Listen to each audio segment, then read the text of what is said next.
Hindi biro, literal na sibak. Kaya pala may bakat ng sunog dyan, oh. Yan, oh. Tingnan nyo kung ano nangyari. Tingnan nyo kung ano nangyari sa may board ng channel 1. Literal na sunog, oh. Yung mga MOSFET, oh. Parang ang dating nito is parang, ano to, may nalaglag o ano ba to, diode to eh. Wasak talaga siya, oh, literal, oh. Tecno Master Audio na CA20. Sa mga taga-subaybay natin, may in-upload tayo na Tecno Master nung nakaraan, di ba? Baka mapansin nyo, baka sabihin nyo ito pa rin yun. Hindi. Ito yung isa, oh. Di pa rin nakuha hanggang ngayon, oh. Yan, Tecno Master CA20. Sino man may-ari niyan, kunin nyo naman dito. At natatambak lang din dito, eh. Ito, Tecno Master Audio CA20 ulit, galing Bulacan naman ito. Ito galing parang Taytay Rizal ito, eh. Ito, Bulacan naman. By the way, shoutout and then maraming salamat sa may-ari nito na pinagkatiwalaan tayo na gawin yung unit nila. Bali, kababayan ko rin itong mga Ilonggo, ah. Sa totoo lang guys, 70% na customer ko dito is mga Ilonggo. 30% yung ibang mga lingwahe na. Ngayon, ang pinaka-issue nito, sabi niya sa akin, na-stock daw ng matagal. Matagal daw na in-stock niya, tapos parang nag-protect daw, tapos ginamit hanggang sa natuluyan na naman. Hanggang sa tinisting ko nga kanina, parang umilaw na lahat. Okay, yan ang pinaka-problema kasi sa unit once na sabi na lang natin na stock mo ng ilang buwan. Minsan pag on mo, biglang lumalagapak. Ang unang nasisira itong thermistor, oh. Tulad nito, biyak siya, oh. Yan, nabibiyak siya. Kasi yung capacitor kasi, siyempre drain na drain yan. Ngayon, pag kuwan niya, minsan nag-i-impact siya. Tapos, ano pa ba? Ano ba may nakikita natin na problema agad nung pagbukas natin? Ito, bloated. Bloated itong dalawang capacitor. Ito, umalsa ng pitan nito. Dalawa. Palitan natin to. Pero sa ngayon, patinuin muna natin. Dati itong thermistor, sibak. Naka-plug yan, naka-valve muna tayo. Hindi ako makagit over doon sa may live na, yan ang SWA na yan, nagka-baliktad ako.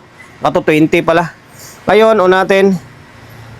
Lagi kong sinasabi sa inyo, sa mga baguang technician, na once na mag-repair kayo, pag gumawa ka ng mga unit, make sure na naka-valve kayo kapag nagto-troubleshoot kayo. Mahirap na.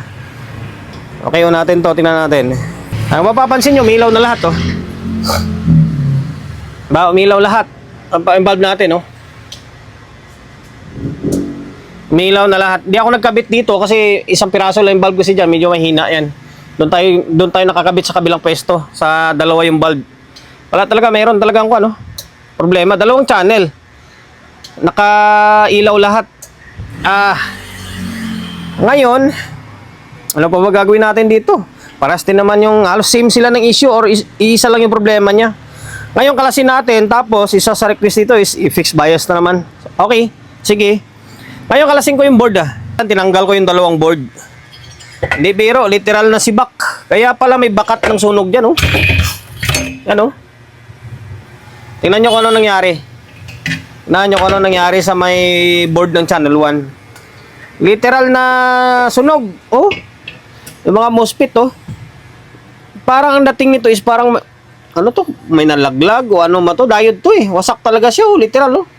Akala mo yung usok niya mula dito papunta rito, oh. Haba. Oh, grabe naman. Ito, sibak na yung sibak na yung, siyempre, sibak na yung mga fuse niyan. Para madipinsahan sana dito. Pero, dali na rin yan. Dali na yung mga output dyan. Tapos dito, mukhang parehas lang din na sibak to. Dito, walang umusok. Pero, mapapansin nyo, mga transistor, sibak po. Biyak na. Ngayon, check natin. Bigla akong sinipon, ah. Lambunan kasi ako pag uwi ko ng bahay. Ngayon, check natin yung ito muna sa channel 2 muna, yung hindi ganun kalala. Fuse muna. Okay, buo. Okay, buo rin ito. Tapos dito sa may fast recovery diode. Mukhang buo naman. Tapos dito, okay, mukhang buo naman yung mga output. Dito sa may MOSFET, buo naman. Okay, buo. Buo. Hindi ko na pakita sa inyo, ah. Buo. Tapos dito sa may diode, Buo naman. Dito sa may kabilang side. Okay, buo rin ito. Tapos dito. Okay, buo din. Okay, buo din to. Tapos diode. Okay, buo din. Mukhang, pero nasibak itong ano, yung transistor na to. Double check na lang natin ito, alam ko hindi ganun kalala ang problema dito sa channel to. Na mukhang nadamay lang siya. Ito yung pinaka malala. Ito, itong side na to. Ito talaga. Ano pa ba? I-check pa ba natin to ng... sige na nga, para sa formality. Check ko yung... Pero sa MOSFET, di na ako mag-check dyan. Mamaya na lang. Ito na lang sa may fast recovery diode. Okay, shorted Ayan, short siya. Ibig sabihin, may shorted na output. Okay, shorted din. Sige, dako tayo dito sa may MOSFET. Okay, short. Sana, di tinamaan yung stepper. Ang masama ito kung tinamaan pati stepper. Shorted. Dami. Sibak. Ngayon, ang gagawin natin, angat lang itong mga bloke na to. Angat mo na itong mga bloke na to. Makakuha na yan, makikita mo na. Or, machi-check mo na pa isa-isa yung output transistor. Para no need na baklasin itong board. Angat mo lang yung bloke, yung 0.25 na emitter. Para ma-check mo pa isa-isa yung output. Para malaman mo kung ilang piraso Okay? Dito, angat mo tong bakal na to, yung cover Ang value dyan, parang 70 and 10 yata gamit dyan. Kung di ako nagkakamali. Sana may mga 70 and 10 pa tayo. Masama kung wala na. Troubleshoot ko na, kalasin ko na yung dapat kalasin nakalas na natin yung dapat kalasin. Ang nakakalungkot, yung diode ubos lahat.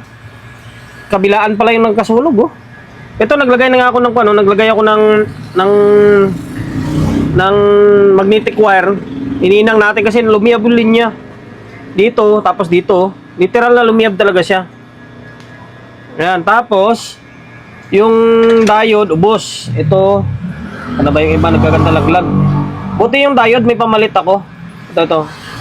Yan, may pamalit ako ng diode. Ang problema, yung MOSFET 70 and 10, mukhang naubusan tayo ng stock.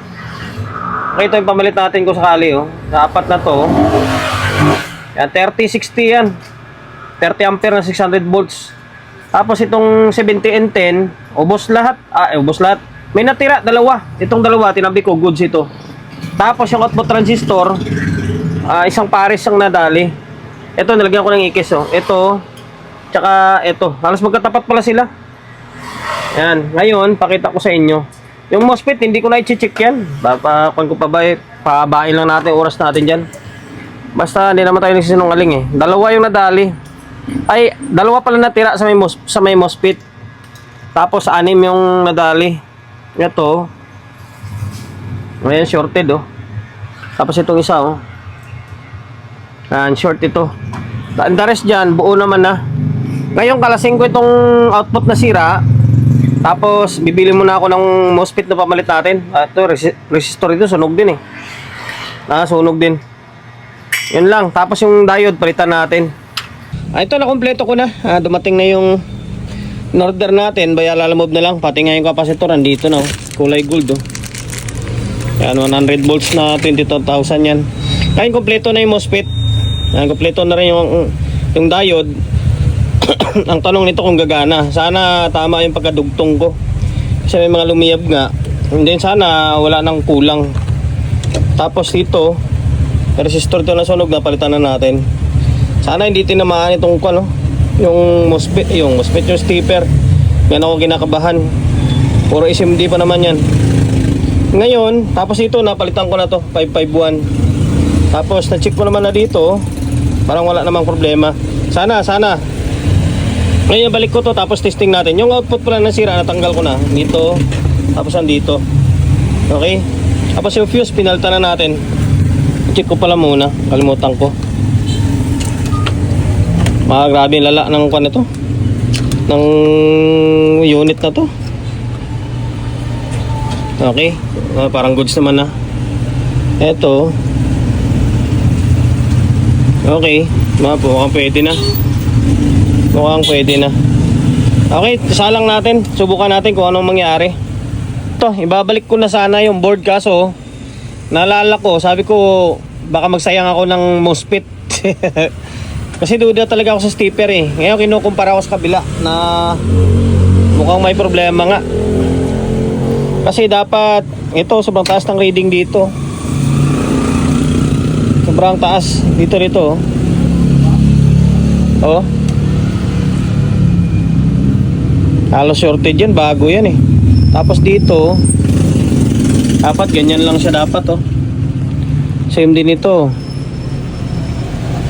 Tapos ito, pansinin nyo, halos short din dating niya oh. Dito, okay pa to dito. Ang problema talaga sa kabila. Mukhang okay pa to dito sa kabila eh. Ayun oh.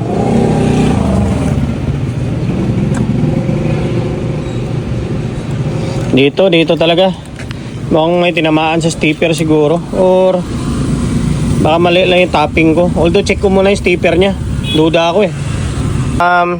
Na-double check ko naman, parang wala naman akong makitang problema compare dito sa kabila. Ang nagtataka lang ako, paano kung nasiraan no? Kakakabit ko lang nito eh. Sira to. Hindi ko lang na-check kanina kung sira agad eh, bago kasi. Na-check ko, sira. Ano ba naman yan? Taka ako. Nakapagtataka naman. Ayun oh, may leak siya oh. May leak siya. Oh. Bira na yan. Bago ito eh. Bago ito. Yan, pinalitan natin ulit. Ngayon, parang naging okay naman na. Halos parehas naman sa may kabilang side na. Sana. Pakita ko sa inyo ha. Mahaba ng video natin ito. Oh, ayan na siya oh. Dapat ganyan lang. Tapos dito, oh, ganyan lang siya. Yung isa, okay, ito lang. Dapat parehas sila eh. Para, oh, ayan. Okay, try natin to. Subukan natin kung ano mangyari. Pagtataka naman nasiraan ako, bagong bago. Sabi, pinahirapan ako ng todo ng unit na to. Hindi to, parang hindi na biro yung sira niya. Sa totoo kasi ito, binalik ko na sa may kwan para hindi na lalo umaba yung video natin. Binalik ko sa may heatsink na agad. Kasi working naman doon yung sa may mga MOSFET natin eh. Tapos, nagpalit na naman ako ng 5532. Same lang din. Ang gagawin ko dito, part 1, part 2 na lang. Sa isang channel na to, tapos sa isang channel. Nagpalit tayo ng 5532, sira ito. Tapos, yung trimmer, sira rin. Sobrang taas ng bias. Tingin ko, sobrang taas ng bias kaya umiinit hanggang sa nasibak ito. Okay, yan lang yung isa sa tinitingnan ko sira. Ngayon, Phoenix bias ko na yan. Kung ano yung bias na ginamit ko dun sa may previous vlog natin, yan din ginamit natin dito. Yan, 2.7 yan. Ano makita eh. 2.7K. Okay? Ngayon, nagnormal na ito. Ang problema, halos para sila ng problema nito. Kapag binovolume mo, umiilaw siya. Umiilaw yung clip. Okay? Ano yun? Normal na siya oh. Pansinin nyo yan, nag-trigger. Tayo natin bababa i-protect. Wala akong mic ngayon eh. Ngayon, ito yung bias niya. Normal na ito eh. Normal yung bias. Kaso lang, nagtataka ako kung bakit pag binovolume mo siya ay nagpo-protect, ay nagki-clip. Isa natin tester natin. O ayan siya, nasa 0.3 oh. Diba? Nasa 0.3. Pwede pa ibaba yan to. Gawin mong 2.4 lang yung gamit na bias. Ayan oh. Okay. Ngayon, may nakakabit na kwanto na speaker, and then kahit wala na muna speaker siguro. Laptop natin, play natin to. Grabe naman, grabe challenge na ito. Pansin nyo, may signal to. Yeah, may audio yan, tutunog yan. Pero pag tinaas mo na siya, kikindat-kindat na yung kano. Parang nasa stepper pa rin problema eh no. Baka hindi nag-step o ano man. Pero dalawang channel parehas yung problema. Pansin nyo. Oh, may audio, di ba? Lagi to do ko.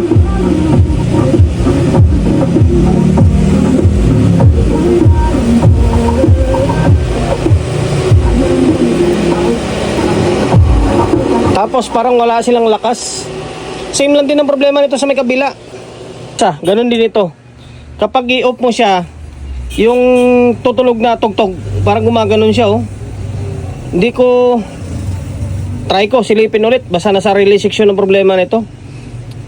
Binaklas ko ulit to, dinouble check ko, parang wala naman ng problema. Wala akong makita problema. Tapos nagsuyod ako dito. Ito yung nakita natin, may lumiyab dito. May lumiyab dito, parang nakasalpak. Wala siyang ground. Parang kulang ng grounding, oh. Kaya siguro pangit na tunog. Ito, lumiyab yung linya, oh. Diba, mapapansin nyo, hanggang doon sa ilalim. Oh. Lumiyab. Ground siya, oh. Baka nakulang na sa ground dito, oh. Kulang na sa grounding. Okay, try natin. Sana ito lang. Magbabaklas tayo ng Magbabaklas tayo ng input buffer. Sibak na sibak yung wire. Lumiyab yung wire, oh. Focus. Yan, lumiyab yung wire, oh. Putol, diretso hanggang dito. Ayaw mag-focus. Yan, lumiyab talaga siya, oh. Ang gagawin natin dito, hindi natin papalitan to. Putulin natin tong linya na to, tapos mag-jump na lang tayo. Or magtugtong. Kasi dito, dito na side, mag-jump tayo. Tapos magdudugtong tayo dito. Yan, dito. Kasi buo pa naman, hanggang dito lang yung maputol, oh. Mag-wire tayo dito.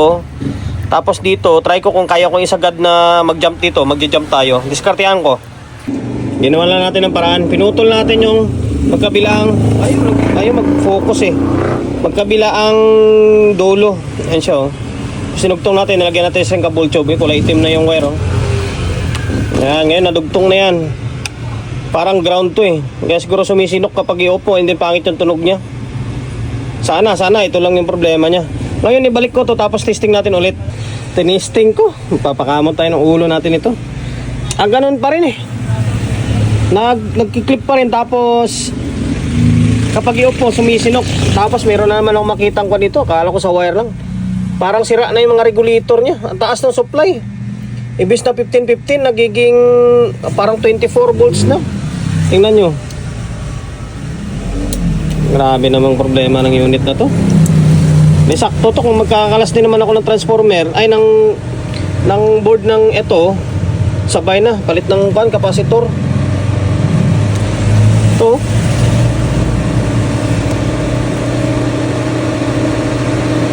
Wala, hindi ko ma-test to.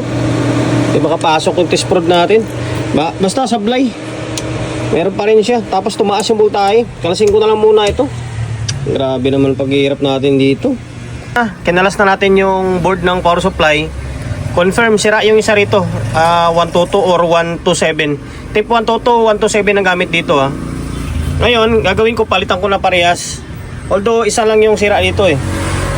122, 122, hindi, 70 itong isa. Ito pala.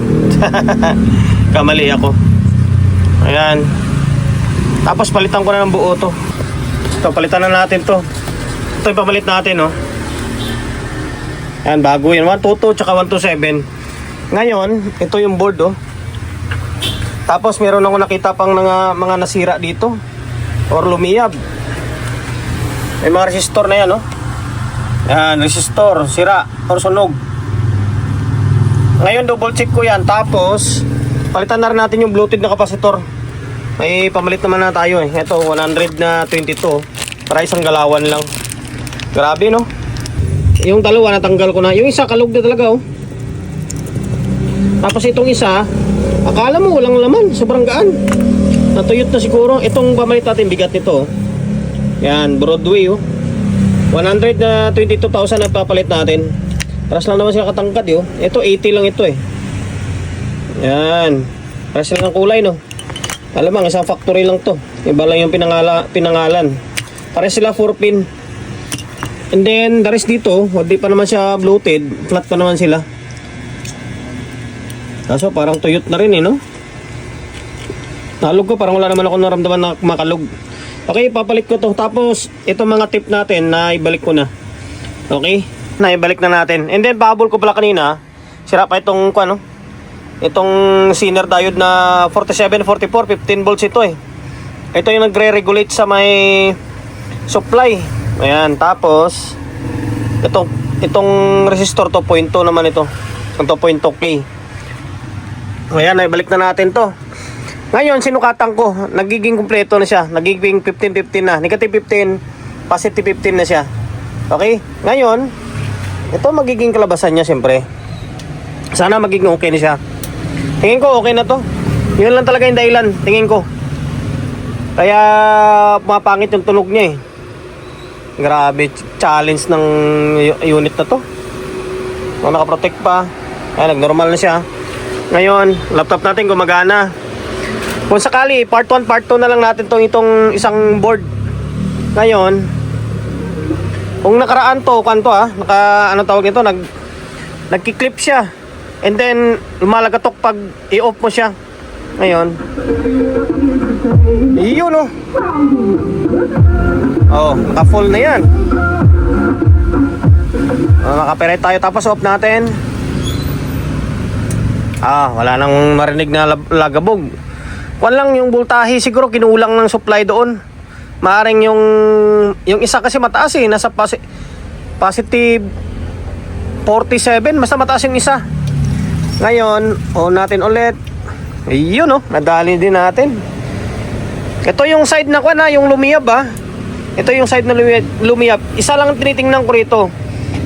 Uminit siya no todo, di ko alam. Siguro dahil sa matagal na stock siguro.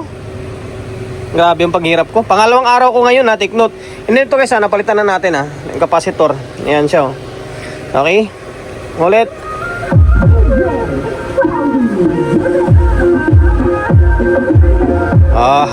Pwede na. Ayan, naka-fix bias na yan Ayan, naka-fix bias na yan. Ngayon, ang ininix ko ay yung channel 2. Pala naman to Tingin ko okay na rin to kasi gumagana naman to. Bali, pumupugak-pugak lang yung tunog niya. I-fix bias ko na lang din yan. Ngayon, ang nasira dito is MOSFET na kasi 8 yung nadali. Ubos ay hindi. Ilan ba to? 1, 2, 3, 4 4, 8, 6 ang nadali. Ang problema kanina, bakit bago nasiraan kaagad ako. Hindi ko pa naisasalpak. Ayan, sira yung mga MOSFET. Tapos yung diode, 4 na piraso. Si back yun. Nalusaw lahat. Ayan nalusaw lahat. Tapos yung output is 1 pir ang nadali dito. Sira yung OP amp. Yung 5532. Sira yan. Tapos yan, 2.7 ang gamit natin. Kung gusto nyo yung ibaba pa, try nyo lagyan ng 2.4. Pwede yan. Kahit 2.4 lagay mo, pwede. Ngayon, hanggang dito na lang. Bali para may part 2 ako.